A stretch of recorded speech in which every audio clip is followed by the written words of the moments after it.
আসসালামু আলাইকুম সম্মানিত ভিউয়ার্স। আজকে আমি চলে আসছি একটি ভিন্নধর্মী ভিডিও নিয়ে।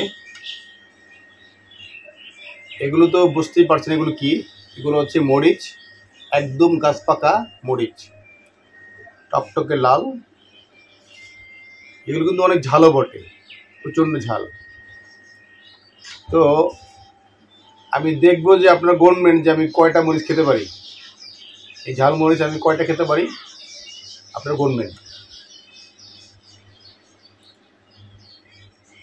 এই মরিচগুলো কিন্তু খাওয়া খুবই রিস্কি, কারণ এটা গাছ পাকা এবং হচ্ছে একদম ঝাল, প্রচণ্ড ঝাল। আমি ভিডিও করার আগে একটা ট্রাই করেছি, অনেক ঝাল, কিন্তু জানেন এগুলো আমি খেতে পারবো কি না। তো আপনারা সঙ্গে থাকুন, দেখি আমি এখানে আপনার গুনবেন যে আমি কোটে খেতে পারি। এই ঝালমরিচ খাওয়া কিন্তু আবার ক্ষতিও আছে। এগুলো কিন্তু অনেক সময় এই ঝালমরিচ যদি কেউ নিয়মিত খায় তাহলে কিন্তু তার পেটে আলসার হয়ে যাবে, গ্যাস্ট্রিক আলসার যেটা হয় ওটা হয়ে যাবে। ঝাল খাওয়া ভালো, সেটা হচ্ছে মাঝে মধ্যে, সেটা কাঁচামরিচই হচ্ছে বেটার ঝাল খাওয়ার জন্য। তবে আমি দেখবো আজকে এটা খেয়ে ট্রাই করে দেখবো যে এটা আমার তেমন কোনো ক্ষতি করে কিনা, আর এটা খেতে কেমন। কাঁচামরিচের যে একটা ভিন্ন স্বাদ, আর এটা কিন্তু একই রকম ঝাল হবে, কিন্তু স্বাদ কিন্তু হবে দুই রকম। তো আপনার কথা থাকুন, দেখি আমি এখানে কয়টা খেতে পারি। ফার্স্টে দিলাম, এই দুটো নিলাম, আমি এই দুটো এখন খাবো, দেখি কেমন খেতে। বিসমিল্লাহ।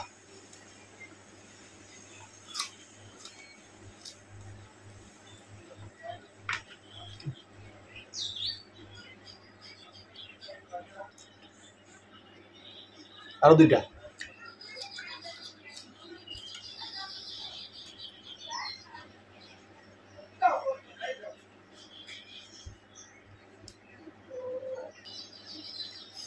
আরো দুইটা।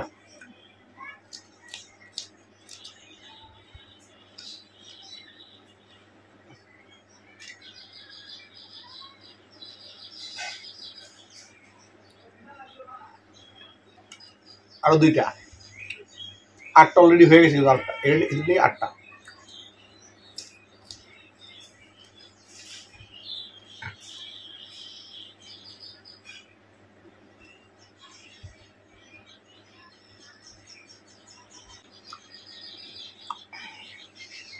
দশটা।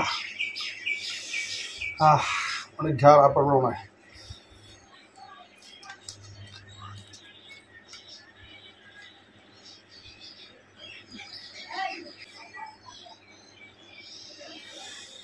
আর পারা যাবে না, অলরেডি কিন্তু আমি দশটা খেয়ে ফেলছি, আর সম্ভব না।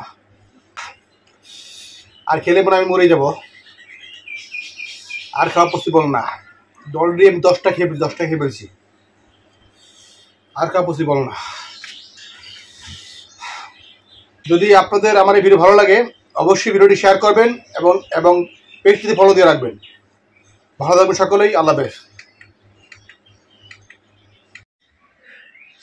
ঝালমরিচ খাওয়ার পরে আমার ঠোঁটের অবস্থা দেখেন, একদম জ্বলে পুরো সারকার হয়ে যাচ্ছে, সহ্য করাটাই মুশকিল। তো আপনারা ভুলও এগুলো কিন্তু ট্রাই করবেন না।